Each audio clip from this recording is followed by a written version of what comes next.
Yo, good morning, YouTube. It's Saturday morning, about 7:40 in the morning, 50 degrees out in early January. And I'm driving about 15-20 miles up the coastline to a city called Santa Barbara. And we got a Freightliner Cascadia with a hard code. I'll get more into that when we get there. But I diagnosed it already, and we'll go through that a little later as well. But I got to install and program an MCM module, so that's where we're at. And we got the MCM right here, and we're on our way. So stay tuned, guys.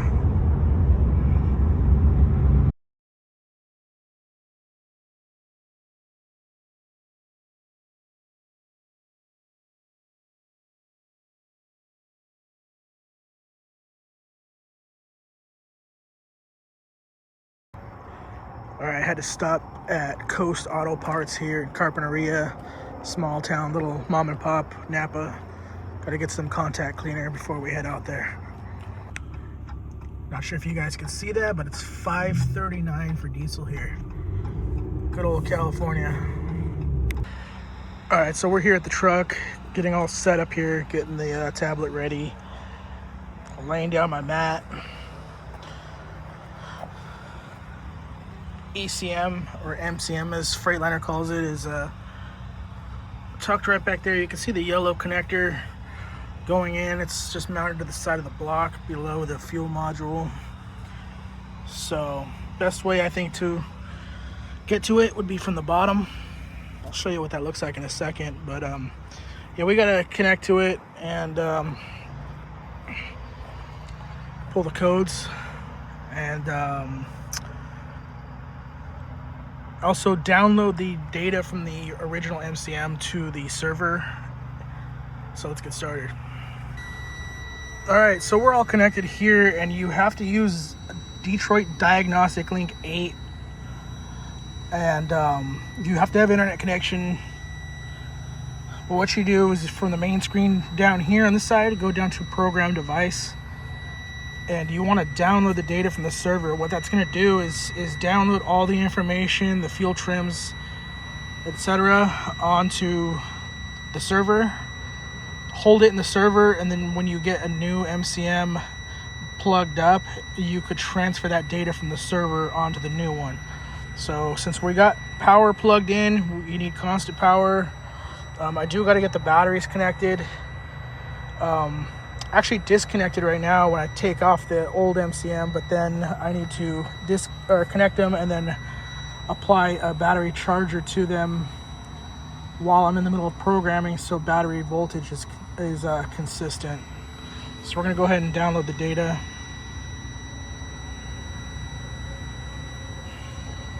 And once you enter in your credentials, it'll start gathering the data. Alright, once you know it's fully downloaded, the check mark comes up. Make sure your VIN number matches the VIN of the actual truck and your engine serial number matches the actual engine. It gives you your time that it was uploaded to the server and your powertrain statuses. So I'm gonna go ahead and remove the old MCM, and then we'll plug in the new one and continue. Alright, here's a look from the underside. You'll see the MCM connectors and the harness running along here. It's squeezed between the frame and the engine block. I should have decent access to get it out from here. You do have these hard lines that run in the way, which kind of give you limited access, but we'll see what we can do. This is a genuine Detroit Reman MCM module. Pricey little bastard right here.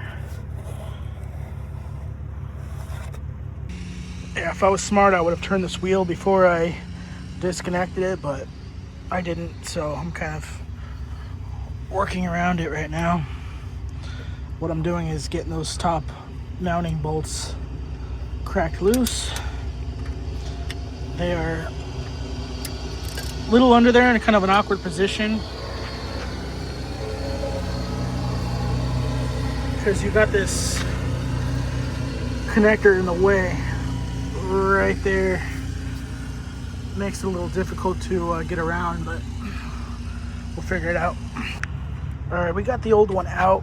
It actually wasn't as bad as I thought pulling it out. It's pretty slim. Guess I could have looked at that one and figured it out. But either way, we got it out. And now we gotta get this new one mounted in. Before I actually mount it, I think I'm only gonna mount like 2 bolts and then connect it just to see if we can get it programmed before I go through the hassle of getting everything mounted up and then maybe possibly having to pull it back out again. So we'll start with that. But yeah, everything looks good.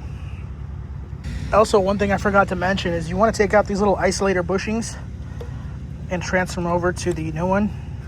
That is going to save this thing in the long run from vibration and damage. And I believe they're on both sides. So don't forget these crucial steps. So yeah.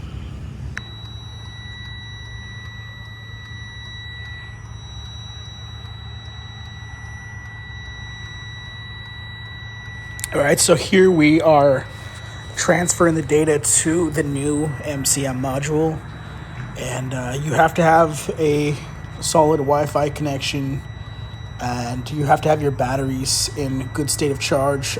In this case, I'm using my Noco to keep them maintained so the voltage doesn't drop, causing any kind of error. Skipped a little bit ahead here, but after everything's successfully downloaded or transferred, I now connected my top Don just to verify that all the modules are communicating with each other and there are no active DTCs. Everything solid, green, no DTCs. All modules are communicating with each other on the network, which is a good sign. I stopped filming or recording a lot during this process. This is just showing after. But, all right, we're coming in. I did run the truck, drove it around for a bit. On the way back. Everything came Job back went solid. Successfully. Everything programmed as it should. No check engine lights, no active DTCs. In my opinion, I think the engine runs smoother, and I'm not sure if that's the fuel maps that got updated or what, but yeah, owner's out of town. As soon as he gets back in, take it for a test drive and follow up with him and see how everything is performing. But yeah, I'm just driving back. Gotta unload some tools and wash up for the day and do some paperwork. So if you like this kind of content, this kind of long form video, drop a comment and let me know what you guys think, and stay tuned for the next one because I'll keep making them anyway.